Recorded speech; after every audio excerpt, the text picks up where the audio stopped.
ఇప్పుడు ఈ వచ్చే ఎన్నికలంటే పేదలకి పెత్తందారులకి జరుగుతున్న యుద్ధం అంట.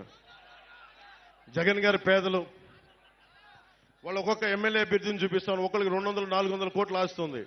పాపం ఈ అభ్యర్థి అంతంత మాత్రమే, ఈ అభ్యర్థికి ఆస్తి అంతంత మాత్రమే. అంతంత అంటే ఎంతో మనకు అర్థం కావట్లేదు. ఆయన అంతంత ఎంతో మనకు తెలియట్లా. పాపం వాళ్ళ సాక్షి పేపర్ కూడా చాలా పేద పేపరు.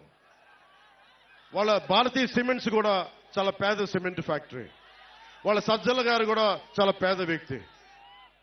వాళ్ళ మిథున్ రెడ్డి గారు ఈ రోజున 60 నియోజకవర్గాల్లో అడ్డగోలుగా దోచేసిన ఆస్తిని ఈ రోజున ఎలక్షన్లు ఖర్చు పెడతా ఉన్నారు. 20,000 కోట్ల దోచేసిన జగన్ గారు కూడా చాలా పేదవాడు.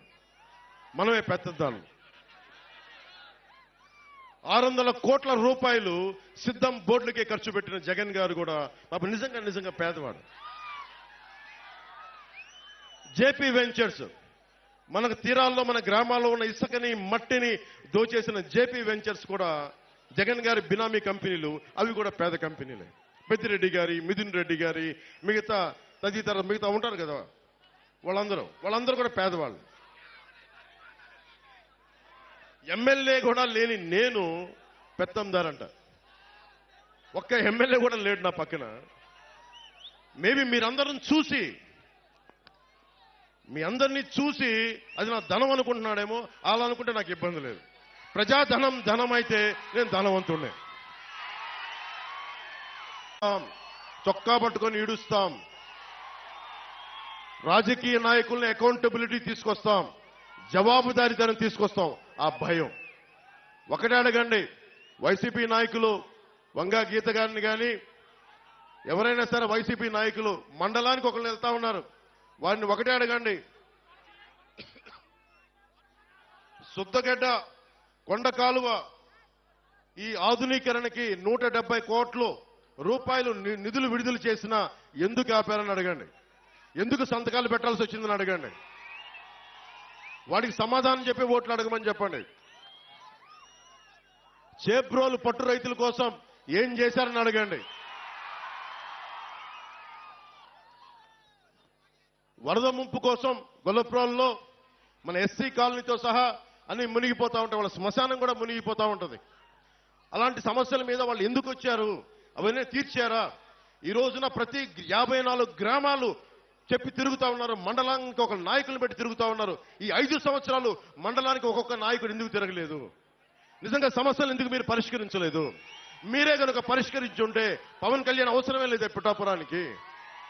మిమ్మల్ని నెత్తి మీద పెట్టుకుంటారు కదా. మీరు సమస్యల్ని పరిష్కరించలేదనే కదా ఈ రోజున జనసేన, టీడీపీ, బీజేపీ కూటమిని బలపరుస్తున్నారు ప్రజలు.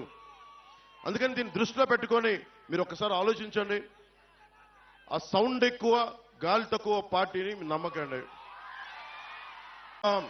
చొక్కా పట్టుకొని ఈడుస్తాం. రాజకీయ నాయకుల్ని అకౌంటబిలిటీ తీసుకొస్తాం, జవాబుదారీతనం తీసుకొస్తాం. ఆ భయం ఒకటే అడగండి.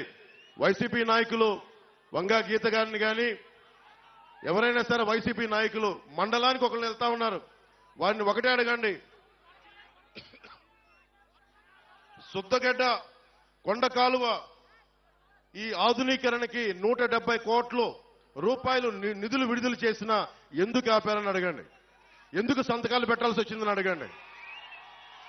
వాడికి సమాధానం చెప్పి ఓట్లు అడగమని చెప్పండి. చేబ్రోలు పట్టు రైతుల కోసం ఏం చేశారని అడగండి. వరద ముంపు కోసం గొల్లప్రోల్లో మన ఎస్సీ కాలనీతో సహా అన్ని మునిగిపోతా ఉంటాయి. వాళ్ళ శ్మశానం కూడా మునిగిపోతా ఉంటుంది. అలాంటి సమస్యల మీద వాళ్ళు ఎందుకు వచ్చారు, అవన్నీ తీర్చారా? ఈ రోజున ప్రతి 54 గ్రామాలు చెప్పి తిరుగుతా ఉన్నారు. మండలానికి ఒక నాయకులను పెట్టి తిరుగుతా ఉన్నారు. ఈ 5 సంవత్సరాలు మండలానికి ఒక్కొక్క నాయకుడు ఎందుకు తిరగలేదు? నిజంగా సమస్యలు ఎందుకు మీరు పరిష్కరించలేదు?